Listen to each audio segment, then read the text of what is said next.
Well, hello everyone and welcome to a brand new video. So the day is finally here. Black Panther Wakanda Forever is finally out in theaters.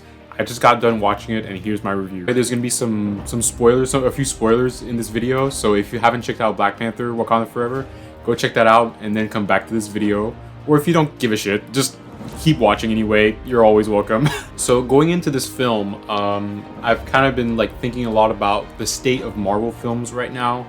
And right now I feel like it's getting too much. There's like so many shows, so many movies, like it's getting hard to keep track. And then you get like a bunch of projects with, overutilizing comedy and making silly jokes, and there's no emotion anymore in these movies. Things have become just silly. Some of the CGI lately has been kind of bad, like, unfortunately, and other movies have left me like unfulfilled. The only one that I can think of that was really great was like Shang-Chi and Spider-Man No Way Home. So of course, with the tragic passing of Chadwick Boseman, obviously I knew going into this film that Ryan Coogler, the director, he definitely had probably struggled a lot how to go forward with this film. So the expectations that I had with this film was like, it has the opportunity to be something powerful, has something to be something emotional and deeply moving.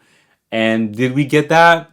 Yeah, in a few scenes, but like it still feels like a typical like Marvel movie. And I can safely say that this is the third best Marvel film in Phase 4 right now. So number one for me in Phase 4 would be Shang-Chi, Spider-Man No Way Home, and then Black Panther Wakanda Forever. So the movie basically starts off with a conference at the United Nations, and then Angela Bassett's character, the Queen, Rwanda, she's there giving like a whole speech and everything. They're talking about vibranium, and at first I was like, wow, this is gonna be a more like mature storyline. This is not gonna be like a bunch of CGI and typical action from Marvel and with a typical villain.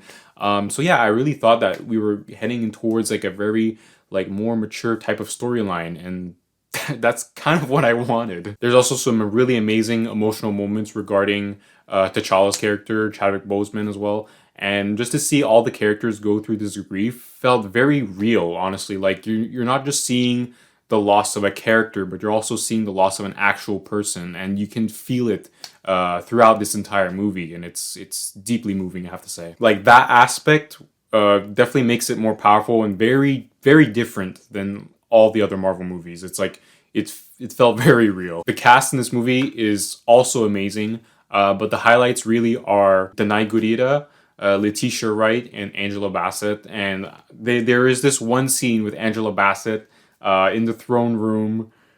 Wow, that was an amazing performance. I was like stunned seeing her act like that. It was incredible. Martin Freeman is also back as Everett Ross, and he's only in this movie just a little bit. Now looking back at it, I'm like, if we took him out of the movie, nothing would really change, because I don't think he really contributed to the plot of the story. Really, I don't know. He was just there. He almost felt like a long cameo.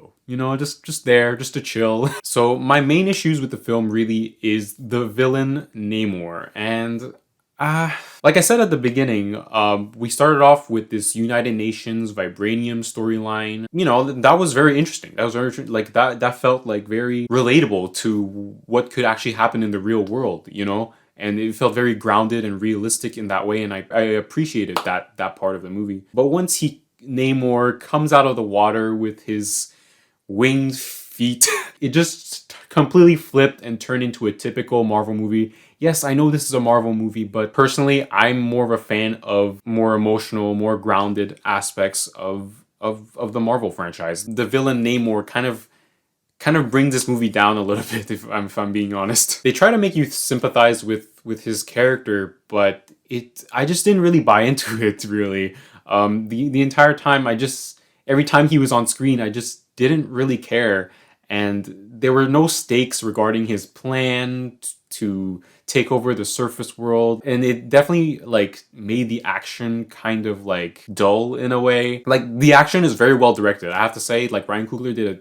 terrific job directing the action sequences and the movie in general. But what's good action if you don't have a good plot? And yeah, the plot of Namor is just Yeah, it's just typical Marvel. It's kind of funny because there's actually a surprise scene with Michael B. Jordan as Killmonger in Shuri's vision. We first see him, I'm like, wow, like I actually remember how great of a villain this guy is. Like, can we get more of Killmonger? I don't like Namor. Give me Killmonger. My next issue with the film would be probably like the narrative of this movie. Like, I think the first half was really struggling with what it wanted to be. Like, we were jumping from location to location, and it wasn't a focused storyline really. Like, it had different scenes. It was a bit messy, a bit choppy here and there. But I definitely think the second half, all the way to the end, it really kind of like, even though I did not like the Namor plot, it was definitely more a focused narrative starting from the second half of the movie. But I have to say though, the ending of this movie, really good, really good. The scene where Shuri burns the white dress or something, and at first I was like, oh, that must be something that's hers, right? And but I didn't really know. And then they showed the flashback with T'Challa, Chadwick Boseman, and God, it hit me. It hit me. It really did hit me. That was really sad. I also love the way they decided to kind of like mute the audio of the flashbacks. No music, no sound effects. Well, yeah, there was, you hear the sound of the waves and the wind, but just making everything quiet and just seeing those flashbacks. It was powerful. It was a powerful and emotional, a very like a great moment, a great ending, I have to say. I've been reading and watching lots of different reviews for this movie, and a lot of them are calling this, a powerful and emotional movie. Um, yeah, to a certain degree, not the movie as a whole. There's definitely some powerful and emotional moments for me, but I wouldn't really consider this an emotional movie because the main storyline isn't just the loss of T'Challa, Chadwick Boseman. Yes, it's in there, sprinkled throughout this movie, but the main storyline is Namor. It's really, the plot is revolved around Namor and his plot to take over the surface world. So yeah, that's why I think it's not an emotional movie, but it's a typical Marvel movie with some emotional moments. So overall, Ryan Coogler directed the shit out of this movie. Angela Bassett, Danai Gurira, Letitia Wright, even Winston Duke, man. Like, this whole cast is amazing. Even Martin Freeman, if he's just here for a little bit. In terms of acting and production, amazing stuff. Even the music by Ludwig Göransson, amazing. But the first half, very messy, and did not really like the villain Namor. So with that, I'm gonna give Black Panther Wakanda Forever a 7 out of 10. Did you like Black Panther Wakanda Forever? Let me know if you like Namor. If you like Namor, that's fine. Personally, I don't. Let me know what you guys thought. Like, share, and subscribe, and I'll see you guys on the next one.